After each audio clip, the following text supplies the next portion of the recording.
As bruxas de Salem. O lado sombrio que a história tentou enterrar e está voltando agora. Bora direto ao que interessa, né?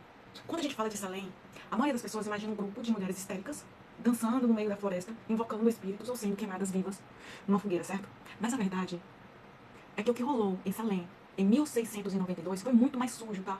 Muito mais político e muito mais parecido com o que acontece hoje em dia com cancelamentos em massa, manipulação de opinião pública e destruição de reputações, tá? A caça às bruxas de Salem não foi só sobre medo de magia, não. Foi sobre controle, poder e principalmente sobre silenciar quem pensava diferente.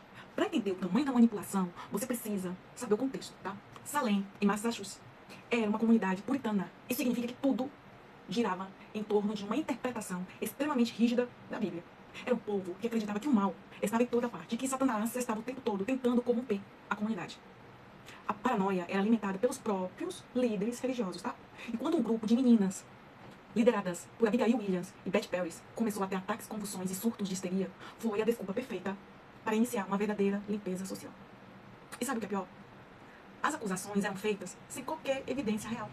Bastava alguém olhar torto e ter um comportamento fora do padrão para ser acusado de bruxaria. Mulheres que moravam sozinhas, parteiras, curandeiras, pessoas que conheciam ervas medicinais, ou que simplesmente tinham alguma rixa com os vizinhos. E entenda, gente, ervas medicinais do tipo camomila. Me diz pra que serve um chazinho de camomila. Se você falou acalmar, bruxa. Entendeu o nível da seriedade do que aconteceu? Se a fulana era uma mulher que falava alto, que discutia com os homens, ou que tinha terras, pronto, bruxa. E quando uma pessoa era acusada, ela tinha duas opções. Confessar, mesmo sendo inocente, e esperar alguma pena mais leve, tipo prisão ou humilhação pública, ou manter a inocência e ser enforcada. Sim, falei enforcada. Ao contrário do que muita gente pensa em Salem, não existia fogueiras, tá?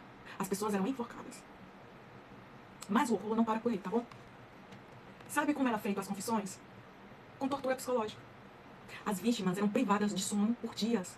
Ficavam presas em masmorras subterrâneas, com frio, fome, sujeira e pressão constante. Algumas chegavam a alucinar de tanto sofrimento.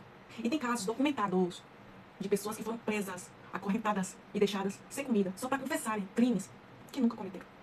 Agora bora falar de dinheiro. Porque onde tem manipulação, tem interesse financeiro. Quando alguém era condenado por bruxaria, os bens da pessoa, adivinha, eram automaticamente confiscados, sabe por quê? Pela comunidade. Ou seja, se você tinha um pedaço de terra, uma casinha, qualquer bem de um valor aí, a partir do momento que te acusavam, aquilo virava propriedade do governo local. E adivinha quem eram os maiores acusadores? Pessoas influentes, líderes de Salem, gente que tinha interesse direto em se livrar de certas pessoas, para depois pegar os seus bens. Estamos falando de uma verdadeira máfia, usando o medo, a religião e a ignorância como armas de dominação. Agora segura essa. Tem historiadores que apontam que muitos dos líderes de Salem tinham envolvimento em disputas por terras. Havia brigas territoriais entre famílias poderosas ali. E acusar o inimigo de bruxaria era a forma mais rápida de eliminar um rival. Além disso, surgiram estudos modernos que levantam a possibilidade de envenenamento por egotismo, como já te contei antes, causado por um fungo que atacava o centeio. Esse fungo libera uma toxina alucinógena, que pode causar sintomas como convulsões, alucinações e comportamento psicótico. Ou seja, uma explicação biológica para um surto social de histeria coletiva. Agora bora falar dos julgamentos. Os tribunais de Salem funcionavam com base em algo chamado prova espectral. Isso significa que se alguém dissesse, eu vi o espírito da fulana me atacando durante a noite, isso já era motivo suficiente para prender a pessoa. Você não precisava de testemunhas, não precisava de evidências materiais, só precisava de uma acusação verbal. Absurdo, né? Pra não falar, já não tenho nem palavras. Mas agora veio o mais assustador, tá? Pra quem já tava achando muito. Depois de meses de condenações, enforcamentos e terror psicológico, os próprios líderes de Salem começaram a perceber que a situação estava fora de controle. Quando começaram a acusar até pessoas de alto escalão, juízes, esposas de governadores, aí o jogo mudou. De repente, tudo parou. Os tribunais foram dissolvidos e as pessoas que estavam esperando a execução foram liberadas. Mas o estrago já estava feito, não é mesmo? 20 pessoas foram executadas. Mais de 200 foram presas. Famílias inteiras destruídas. E uma mancha que até hoje permanece na história dos Estados Unidos. Tá? Agora, para fazer um paralelo com os dias de hoje. Pensa comigo. Hoje, com as redes sociais, com a cultura do cancelamento, com a polarização política, a gente não vê a mesma dinâmica acontecendo? Troque as bruxas de Salem pelos cancelados do Twitter. Troque os líderes religiosos pelos influenciadores de opinião. Troca a praça pública de Salem pelo tribunal da internet, onde todo mundo julga, condena e executa reputações sem direito à defesa. O mecanismo é o mesmo.